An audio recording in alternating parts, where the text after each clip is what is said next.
सज्जनों, आज आपको मित्र और अमित्रों की पहचान के बारे में बताऊंगा। आप इस कथा को सुनने से पहले इस चैनल को सब्सक्राइब लाइक जरूर करें। भगवान आपका कल्याण करे। मित्र और अमित्रों की पहचान। युधिष्ठिर ने पूछा, पितामह, छोटे से छोटा काम भी अकेले किसी की सहायता के बिना करना कठिन हो जाता है, फिर राजा कार्य तो दूसरे की सहायता लिए बिना हो ही कैसे सकता है। इसीलिए मंत्री का होना आवश्यक है। अब आप बताइए, राजा का मंत्री कैसा होना चाहिए? उसका स्वभाव और आचरण किस तरह का हो? कैसे व्यक्ति पर विश्वास किया जाए और कैसे पर नहीं? भीष्म जी ने कहा, राजा के 4 प्रकार के मित्र होते हैं: सहार्थ, भजमान, सहज और कृत्रिम। 5वां मित्र धर्मात्मा होता है। वह किसी एक का पक्षपाती नहीं होता और न दोनों पक्षों से वेतन लेकर कष्टपूर्वक दोनों का ही मित्र बना रहता है। जिधर धर्म का पल्ला मजबूत रहता है उसी पक्ष का वह आश्रय ग्रहण करता है, अर्थात जो राजा धर्म स्थित होता है वही उससे अपनी ओर खींच लेता है। उपयुक्त मित्रों में से भजमान और सहज श्रेष्ठ समझे जाते हैं। शेष 2 की ओर से तो सदा सशक्त रहना चाहिए। वास्तव में तो अपने कार्य को दृष्टि में रखकर सब प्रकार के मित्रों से ही सावधान रहना चाहिए। राजा को मित्रों की रक्षा करने में कभी असावधानी नहीं करनी चाहिए, क्योंकि असावधान राजा सब लोग तिरस्कार करते हैं। मनुष्य का चित्त चंचल होता है। भला मनुष्य बुरा और बुरा भला हो जाया करता है। शत्रु मित्र और मित्र शत्रु बन जाता है। और किस पर कौन विश्वास करे, इसीलिए मुख्य कार्यों को दूसरों पर न छोड़कर अपने सामने ही करना चाहिए। किसी पर ही पूरा विश्वास कर लेने से धर्म और अर्थ दोनों का नाश होता है। दूसरों पर पूरी तरह विश्वास करना अकाल मृत्यु को मोल लेना है। अंधविश्वासी को विपत्ति में पड़ना पड़ता है। वह जिस पर विश्वास रखता है उसी की इच्छा पर उसका जीना निर्भर रहता है। इसीलिए राजा को कुछ लोगों पर विश्वास भी करना चाहिए और उसकी ओर से सतर्क भी रहना चाहिए। यही सनातन राजनीति है।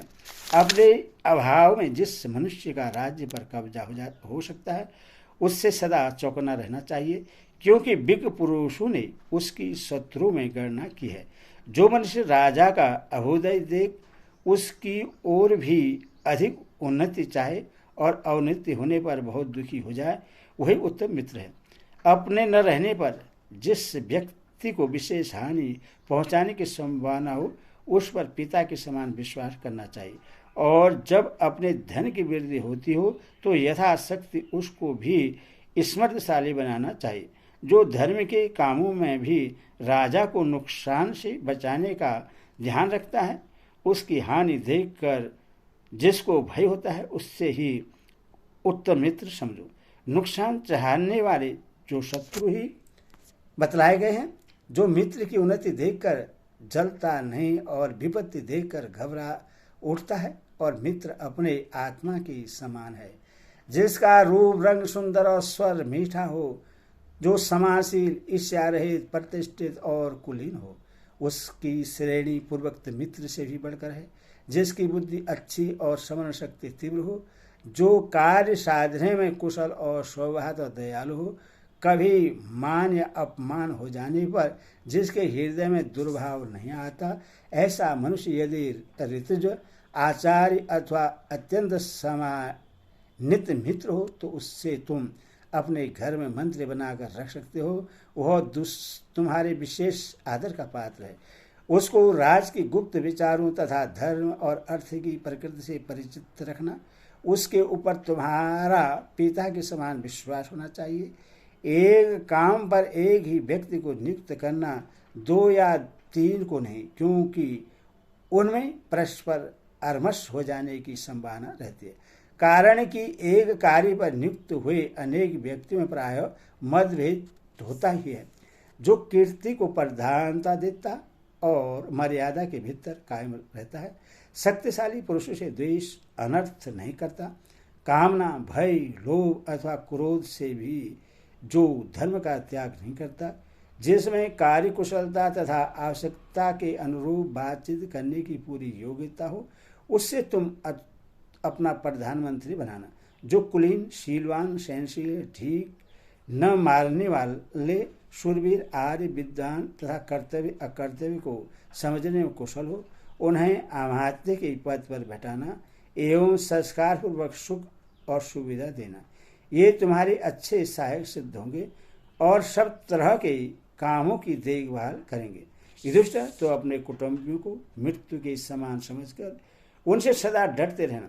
जैसे पड़ोसी राजा अपने पास के राजा की उन्नति नहीं सह सकता, उसी प्रकार एक कुटुंबी दूसरे कुटुंबी का अभ्युदय नहीं देख सकता।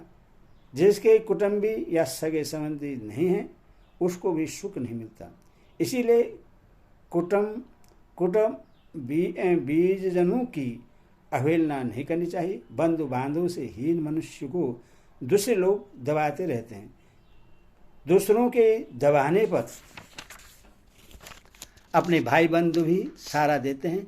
यदि गैर आदमी अपने जाति वाले का अपमान कर रहा हो तो सजाति बंधु उससे कभी बर्दाश्त नहीं कर सकता।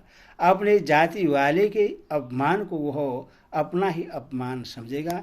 इस प्रकार कुटुंबीजनों के रहने में गुण भी है और अवगुण भी।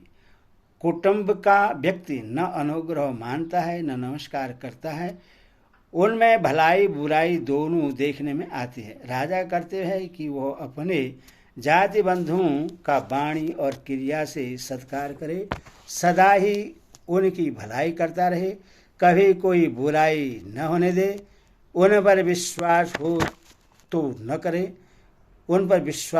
करे, किंतु विश्वास करने वाले की भांति ही उनके साथ बर्ताव करे। उनमें दोष है या गुण, इसकी चर्चा न करे। जो पुरुष सदा सावधान रहकर ऐसा बर्ताव करता है, उसके शत्रु भी प्रश्न होकर उसके साथ मित्रता का बर्ताव करने लगते हैं। जो कुटुंबी, सगे संबंधी, मित्र, शत्रु आदि उदासीन व्यक्तियों के साथ इस नीति के अनुसार व्यवहार करता है, उसका सुयश चिरकाल तक बना रहता है।